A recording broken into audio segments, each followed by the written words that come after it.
En el nombre del Padre, del Hijo y del Espíritu Santo. Amén. De la carta del apóstol San Pablo a los Colosenses. Hermanos, puesto que ustedes han aceptado a Cristo, Jesús el Señor, vivan como verdaderos cristianos, permanezcan arraigados y cimentados en Él, con fe firme, como se lo enseñaron a ustedes, y en continua acción de gracias. Que nadie los vaya a engañar con teorías y razonamientos falsos que se fundan en tradiciones meramente humanas y en valores de este mundo, pero no en Cristo. Porque en el cuerpo de Cristo habita toda la plenitud de la divinidad, e incorporados a Él, que es la cabeza de todos los ángeles, también ustedes participan de su plenitud. Por su unión con Cristo, ustedes han sido circuncidados, no con una circuncisión hecha por mano de hombres, que consiste en el despojo de la carne, sino con la circuncisión que procede de Él.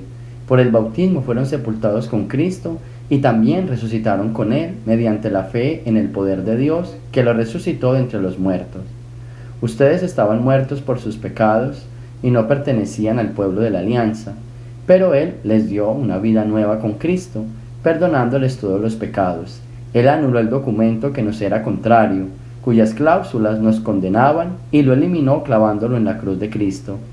Con esto, Dios les quitó su poder a los principados y potestades y los humilló a la vista de todos, llevándolos cautivos en el cortejo triunfal de Cristo. Palabra de Dios. Del Santo Evangelio según San Lucas. Por aquellos días Jesús se retiró al monte a orar y se pasó la noche en oración con Dios. Cuando se hizo de día, llamó a sus discípulos, eligió a 12 de entre ellos y les dio el nombre de apóstoles. Era Simón, a quien llamó Pedro, y su hermano Andrés, Santiago y Juan, Felipe y Bartolomé, Mateo y Tomás, Santiago el hijo de Alfeo, y Simón llamado el fanático, Judas el hijo de Santiago, y Judas Iscariote, que fue el traidor.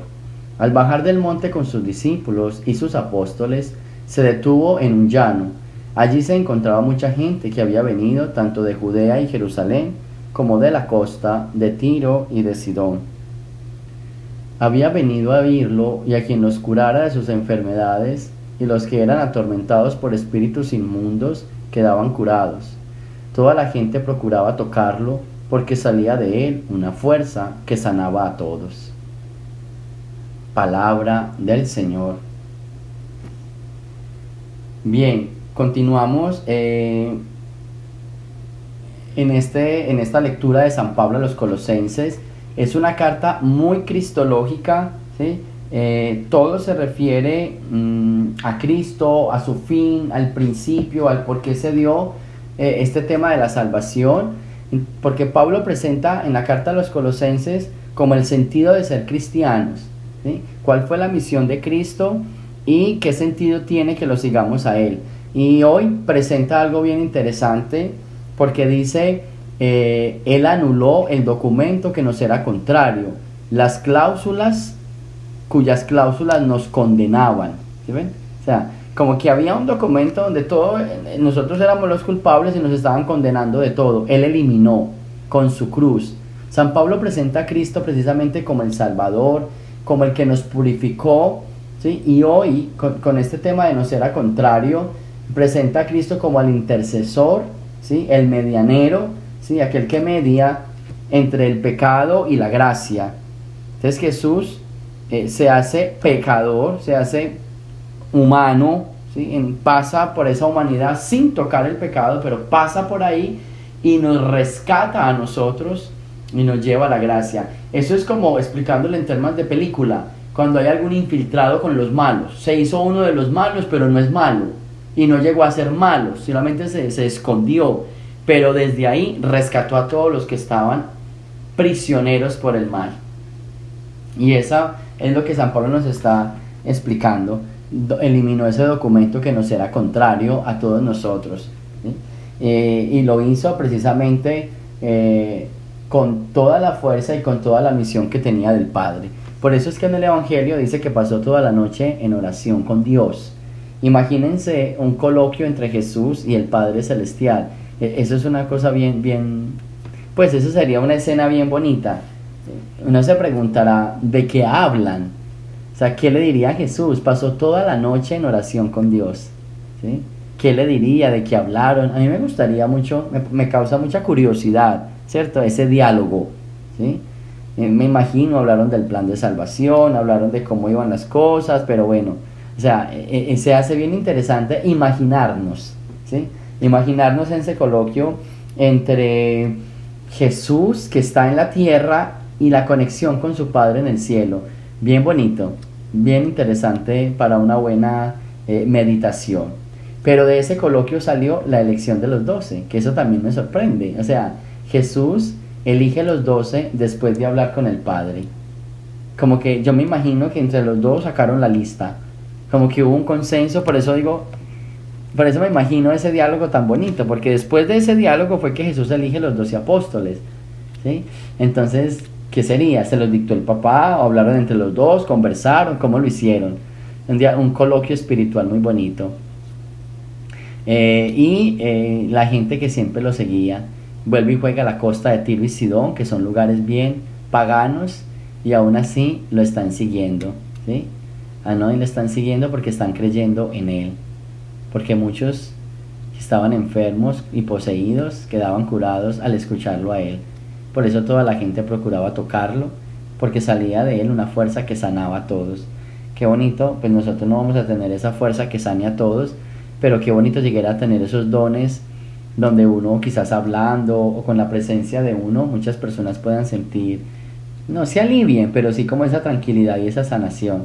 Ese es un don bien bonito.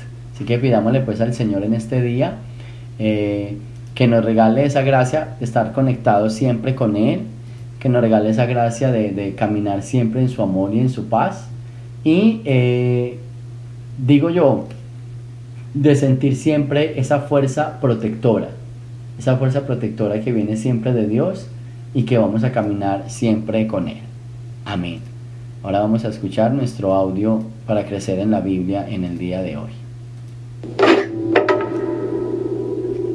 Tengo una pregunta que siempre me ha molestado. La Biblia dice que hay un solo Dios, pero en otras partes de la Biblia, Dios es tres: Padre, Hijo y Espíritu. ¿Cómo puede ser ambas cosas?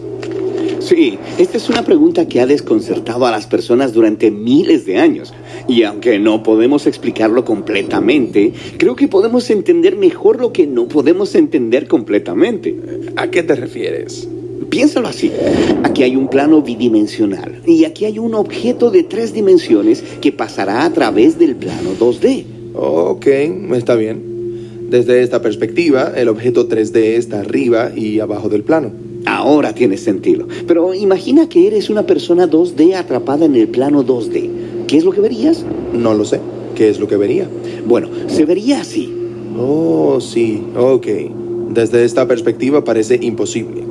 Es un objeto, luego 2 objetos y luego 3. Pero en realidad todos son uno, solo que no de una manera en que puedes entenderlo. Ahora, tomemos esto como una analogía visual de cómo experimentamos a Dios. La Biblia dice que Dios es trascendente, un ser divino a través de quien vivimos, nos movemos y existimos. O como dice Dios, yo soy. Está bien, pero yo vivo aquí en este universo, así que cuando Dios aparece tendrá sentido en algunas maneras, pero en otras maneras romperá mis categorías. Exactamente. Esto sucede todo el tiempo cuando las personas se encuentran con el Dios de la Biblia. Así que observemos primero cómo sucede esto en las Escrituras hebreas. A través de las Escrituras hebreas, Dios aparece de maneras complicadas que no encajan completamente con nuestras categorías. Una manera común en la que esto sucede es con los atributos de Dios. Un atributo es una manera de describir cómo es algo. Por ejemplo, una pelota de fútbol es redonda o Dios es sabio. Sí, genial. Tomemos la sabiduría de Dios. El libro de Proverbios dice que Dios creó el mundo por medio de su sabiduría, pero también hay poemas en el libro de Proverbios que describen la sabiduría de Dios como una persona, un colaborador a través del cual Dios diseñó el universo. Entonces, ¿Dios se convierte en un personaje separado? Sí, esto también sucede con la gloria de Dios, que a veces aparece como una figura humana en un trono envuelto de fuego. O considera la palabra de Dios, la cual Él puede hablar a las personas, pero a veces su palabra parece ser una persona. Espera, Entonces, ¿los atributos de Dios se han convertido en nuevos dioses pequeños? No. Los autores bíblicos creen que solo hay un Dios todopoderoso. Pero se sienten cómodos hablando de Él como de diferentes personajes. Sí, esto es parte de la forma en que los autores bíblicos representan la compleja identidad del único Dios. Son atributos de Dios y también son distintos de Dios. Distintos de Dios y también Dios. Sí, una vez que aprendemos a identificar esa manera de hablar sobre la identidad de Dios, comenzamos a verla por toda la Escritura.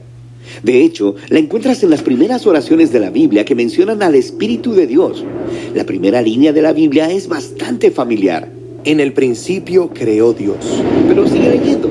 ¿A quién vemos en la creación moviéndose sobre las aguas? Al Espíritu de Dios. Sí, el Espíritu de Dios se refiere a la presencia y energía personal de Dios con la que podemos interactuar aquí en la creación. Entonces, ¿la Biblia puede referirse al Espíritu de Dios como distinto de Dios? Distinto de Dios y también como Dios. Es el Espíritu de Dios. Aunque esto suena extraño desde nuestro punto de vista, es esta complejidad lo que los autores bíblicos están intentando que logremos ver.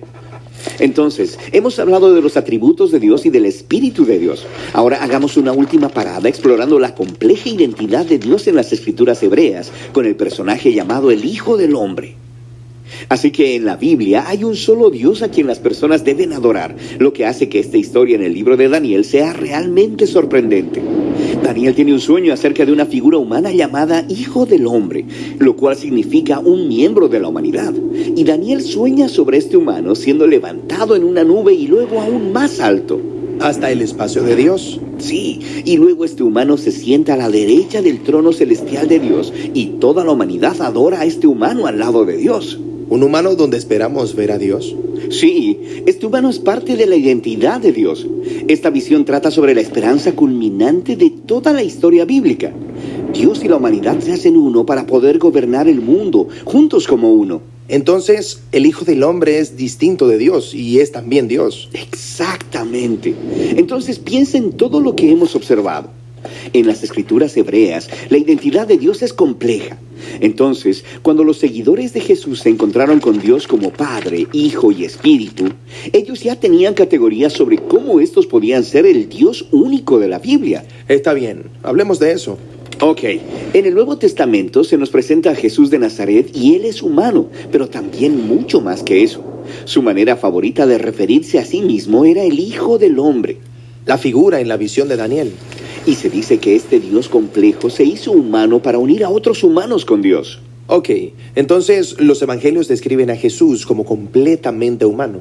Y también como Yahweh, el Dios de Israel. Jesús iba diciendo y haciendo cosas que solo Yahweh puede hacer, como perdonar pecados o calmar aguas tormentosas. Entonces, ¿están diciendo que Jesús es un humano distinto de Dios y también Dios? Sí. Eso podría sonar como una locura, a menos que hayas estado leyendo las Escrituras hebreas que te prepararon para eso. Y luego mira esto. Los primeros seguidores de Jesús, los apóstoles, hablaron de su identidad utilizando el lenguaje de los atributos de Dios. Llamaron a Jesús la gloria de Dios, o el apóstol Pablo que llamó a Jesús la sabiduría de Dios, o Juan que inicia su evangelio llamando a Jesús la palabra de Dios a través de la cual el mundo fue creado. Y luego él dice, la palabra de Dios estaba con Dios y era Dios. Ok, ya entiendo lo que están haciendo y hace que me duela la cabeza. Totalmente. Y si quieres que la cabeza te dé más vueltas, considera esto. Jesús, quien es descrito como Dios hecho humano, hablaría con Dios como una persona distinta. Y cuando lo hacía, le llamaba Padre. Cuando Jesús hablaba acerca de Dios, no estaba refiriéndose a una energía o a una fuerza abstracta. Él estaba hablando de un ser personal con el que te puedes relacionar. Hay muchas imágenes personales de Dios en la Biblia, gobernante, creador, juez. Pero Jesús consistentemente se refirió a Dios como mi Padre. Jesús experimentó a Dios como una fuente de amor infinito. Él dijo, mi Padre me ha amado desde antes de la fundación del mundo.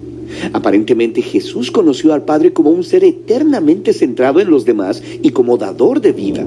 Sí, como en la historia del bautismo de Jesús, cuando el Padre dice desde el cielo, este es mi Hijo amado.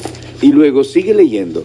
En esa historia, la persona que trae el mensaje de amor del Padre al Hijo es el Espíritu de Dios. Hemos hablado ya acerca del Espíritu de Dios. Aquí en la creación es a través del Espíritu que interactuamos con lo divino. Sí, y lo mismo era cierto para Jesús. A través del Espíritu, Él experimentó el amor del Padre, pero no terminó ahí. Jesús prometió que a través de Él, el Espíritu saldría y compartiría el amor del Padre con toda la humanidad y con toda la creación.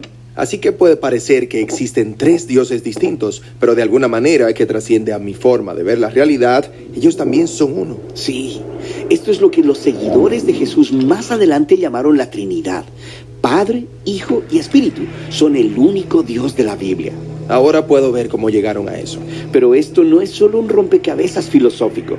Describir a Dios como una triunidad, es decir, que el universo es sostenido por una comunidad eterna de amor. Que es algo que realmente no puedo entender. Pero el Dios de la Biblia no es un ser que entiendes.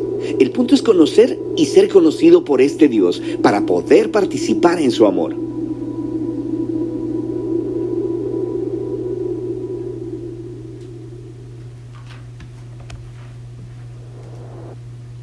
Muy bien, gloria al Padre, al Hijo y al Espíritu Santo, como era en el principio, ahora y siempre, por los siglos de los siglos.